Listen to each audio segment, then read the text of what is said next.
Welcome back to Field of Fork, and I'm here today with my next guest from Temperance House Fine Coffee.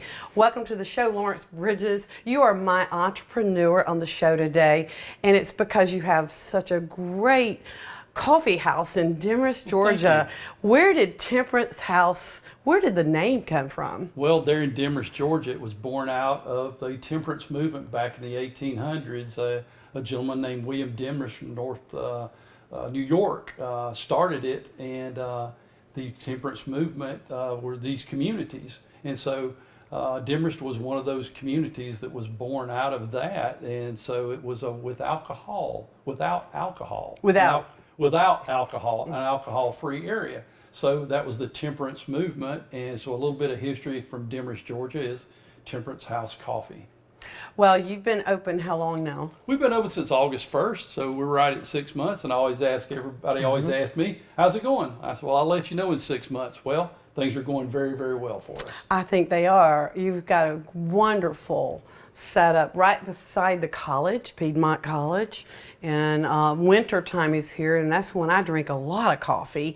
And tell us a little bit about coffee in general, about what is would you call a real rich coffee, strong in caffeine, and what is not, because the names don't really correspond with what they really are. They are. There's two types of coffees out there in the world. There's a Robusto or Arabica. You'll find the Arabica more than you do of the Robusto, but the Robusto gives some more of those, like it says, robust flavors. Throughout the world, around the equator is the coffee belt, and there's many countries that have these coffee farms that are on those, and Brazil being the largest producer. But what a lot of people don't know is that when you get a lighter roast, which is sometimes only roasted 2 to 3 minutes in a roaster, you're getting more caffeine.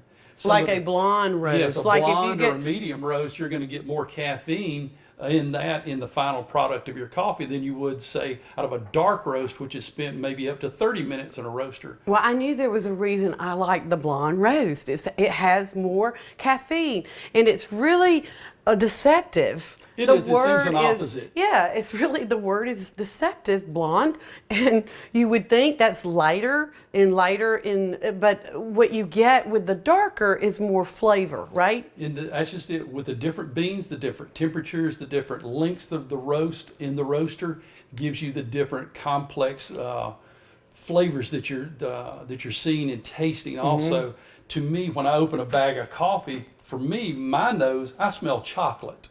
So a lot of other people smell something that might smell like fruit. And so there's just different aspects of that. So 5 different people are going to smell the same coffee 5 different ways. So what is your best seller?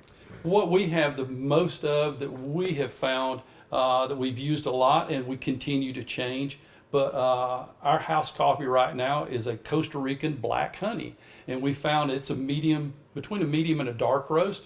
So we're getting the caffeine that a lot of people are wanting to get that buzz, if you want to call it that, but not overdo it. But not overdo it. And then also you're getting the flavors also they want to get through the dark roast. So you've got an equal balance of both of those, which go hand in hand, especially with college students. Very much so. And everyone, really. You Yes. don't want to go too much. When you start getting into those dark roasts, you get some of the flavors that are so strong, it's just truly overpowering. Then you get into the bitterness, and you're getting away from the smoothness of what coffee's truly about. So what are your plans for Temperance House? Well, like I said, we've been open 6 months. We're going to venture on out, and we're talking with different roasters of getting our own combinations, of carrying our own in-house coffees. But hopefully in the next 6 months, we're going to start roasting our own. We're going to be doing a coffee distribution, so we're going to be getting our coffees out into the Northeast Georgia area. So I could carry it here, right? Yes, you absolutely could. So we're going to get out there with Temperance House Coffee. There'll be different blends. There'll also be some single source beans that are from single source farms from particular countries. But a lot of people don't understand what blends are. Going back to, you have blended whiskeys and things like that, so you're looking for a particular flavor or taste. Same way with coffees. You blend different beans together from different regions to get a particular taste that you want. Right, right. So in part of your restaurant or your coffee house, you're going to have pastries and things, right? Like these are some pumpkin just donut holes. I mean, Yes. these are the things that people like to just come in and maybe have a bite People or like something. to have a small bite with, The with their biscottis, coffees. With those, you know, some people have always asked, and this is the joke of it, hey, Lawrence, what are you doing? Well, I've got a coffee shop. Well, what kind of food you got? And I'm like, well, we're a coffee shop, not a restaurant. But we do have a small offering of muffins, scones, several quiches that we have. So It's we probably do- going to grow into more. Yes, and it probably because will you've got metamorphose yeah. on into other things. And that's truly what the customer is looking for. So we do want to serve our community. Well, that's wonderful. How many employees do you have? Well, right now, just one. But You. with myself and another gentleman, Johnny, that helps me a great deal, is actually at the shop as we speak.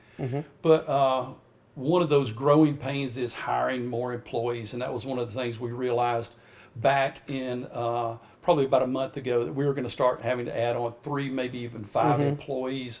But with that comes all the problems and issues. But with those, it's a growing pain that we look forward to. So, What really, Lawrence, inspired you to do this? I mean, this is a big endeavor. It really is a it's big been a big endeavor step. to have your own business. And I have mine, so I know from the many years of getting people to work for us, or even a housekeeper.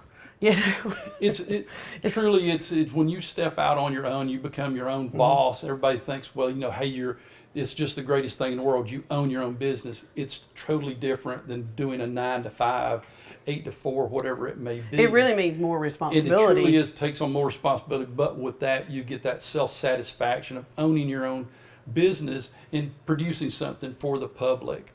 But for me, literally, in the coffee shop world, my buddies kind of talked me into this, but it's turned out to be a good thing.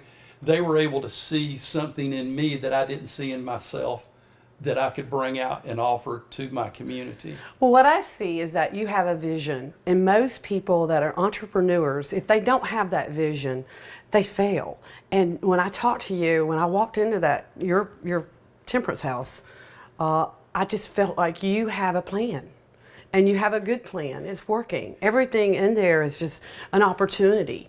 And it is one of the things that we've tried to do is partner with Piedmont College, which is across the street from us, to get some people more involved in business, because there is a huge business department that's over there. And so I get some of the students that come in, and they want to see what it's like. And I said, these are the things that you're involved in starting a business.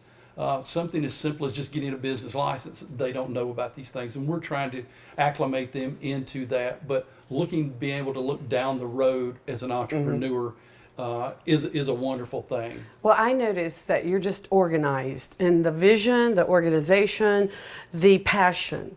Those are the things that make you successful, and the drive. You have to love what you're doing, and that's something I can see. And that was one of the things that you and I talked about several weeks ago at a get together of, you know, where were you so many years ago? And it was truly through that drive and that fortitude and looking down the road to be able to get to where you are now, Abby. And I look at all this and I'm just like, wow, if I could even catch up halfway to you, I would be successful. But that's what it is. It takes a lot of hard work. It takes planning and planning and planning. Planning and still planning. And planning more. I mean, you know, I'm hoping to open up a flower farm this year. That's my dream, and I don't know how that's going to go, Well, but if you know, it's you gotta something continue to dream.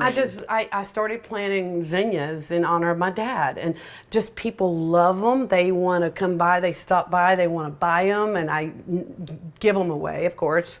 But I'm going to take this on, I think, and see what happens. Maybe you need some flowers. Always need flowers. It always looks good. But Yes. anyway, I really want to thank you for coming on the show. Is there anything you want to tell the audience about where they can find you and what hours you're open? And We're in downtown Demorest, Georgia. We're at 551 Georgia Street. You can Google that and find us, I hope.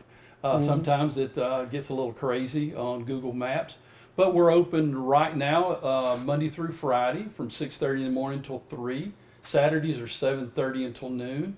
But I always tell anybody, hours set are not necessarily the ones that we stick to. We work anytime. If there's customers there, we stick around and enjoy the time that we have with them. We're going to be opening 3 nights a week starting sometime in January. So that was That's some nice. of the coffee crowd that wanted to come in the evenings. And also, the biggest thing is our college students. They're going to be coming over. So we're going to be offering game board night on Thursday nights. Friday night, we're going to have some live music. We already started that last weekend. And then Saturday night, something like movie night. So some of the things that we'll get the public coming in the evenings. Well, you have a place where you can go and study or hook up a laptop and Come in with the hang Wi-Fi out. and And enjoy the time. this is not just where you go get a cup of coffee and leave. You have a place for people to really enjoy and relax in your space. So that's wonderful. And the best of luck to you. Thank you for being thank you on the so show, much, Abby. and I appreciate you coming on. And, always been a pleasure. again, best of luck, and we'll be right back. Thank you.